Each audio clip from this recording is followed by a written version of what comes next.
أعوذ بالله من الشيطان الرجيم. سورة الملك مكية. بسم الله الرحمن الرحيم.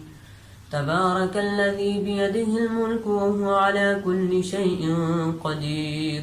الذي خلق الموت والحياة ليبلوكم أيكم أحسن عملا وهو العزيز الغفور.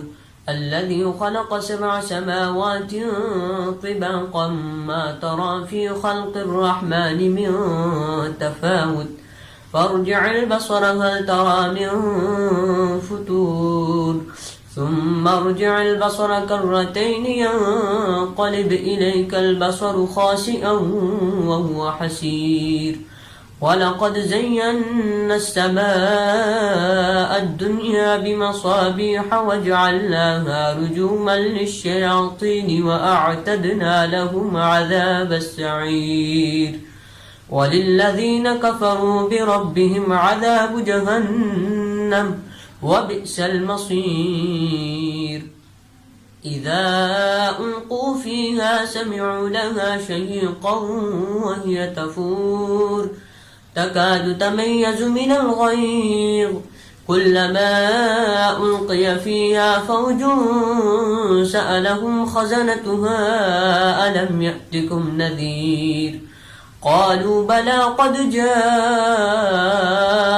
نذير فكذبنا وقلنا ما نزل الله من شيء إن أنتم إلا في ضلال كبير. وقالوا لو كنا نسمع أو نعقل ما كنا في أصحاب السعير فاعترفوا بذنبهم فسحقا لأصحاب السعير. إن الذين يخشون ربهم بالغيب لهم مغفرة وأجر كبير. وأسروا قولكم واجهروا به إنه عليم بذات الصدور. ألا يعلم من خلق وهو اللطيف الخبير. هو الذي جعل لكم الأرض ذلولا فامشوا في مناكبها وكلوا من رزقه وإليه النشور.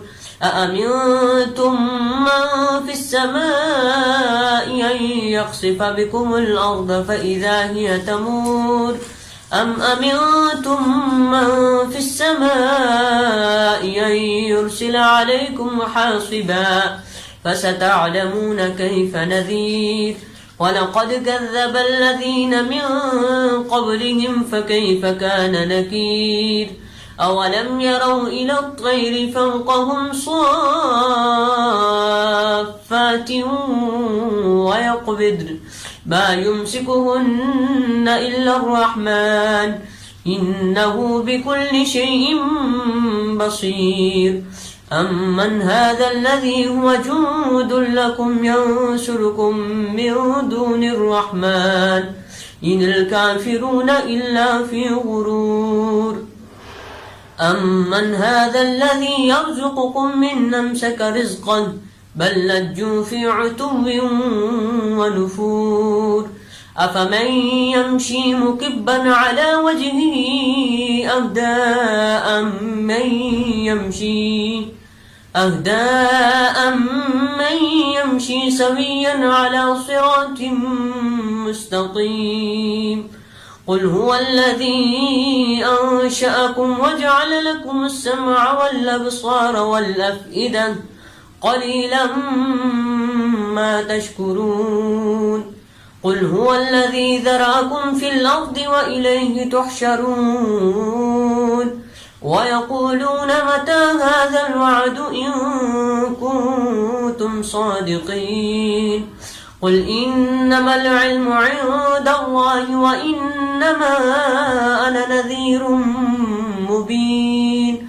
فلما رأوه زلفة سيئت وجوه الذين كفروا سيئت وجوه الذين كفروا وقيل هذا الذي كنتم به تدعون قل أرأيتم من أهلكني الله ومن معي أو رحمنا فمن يجير الكافرين من عذاب أليم قل هو الرحمن آمنا به وعليه توكلنا فستعلمون من هو في ضلال مبين قل أرأيتم من أصبح ماؤكم غورا فمن يأتيكم بماء معين صدق الله